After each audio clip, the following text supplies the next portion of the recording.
Sure. Thank you, Mr. President. I appreciate the invitation and the opportunity, frankly, for the entire industry to show up and provide a perspective.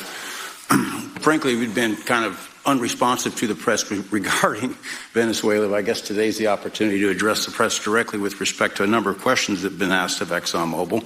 First and foremost, obviously, is the interest that we have in Venezuela. And I think, the way I would position that, I think one of the reasons why we see many of the industry players here is we're in a depletion business for a product that is in great demand and will be in demand for many, many, many decades to come. And as a depletion business, the biggest challenge we have is finding resources. There's an opportunity in Venezuela with all the resources there is we don't have that challenge of finding. We have the challenge of developing those resources. So I think it's in the best interest of these companies and, frankly, society as a whole for the industry to be interested in understanding what the opportunity here represents.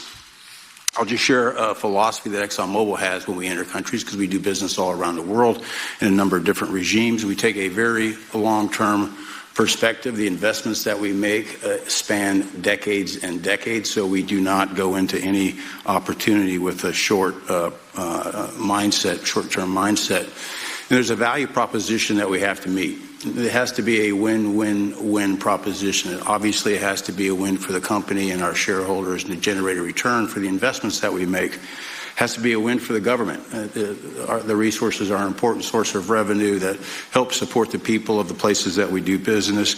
And it has to be a win for the people. We have to be wanted there and to be a good neighbor. And those three things ensure a stable, long-term platform for the large investments that we make for the long term.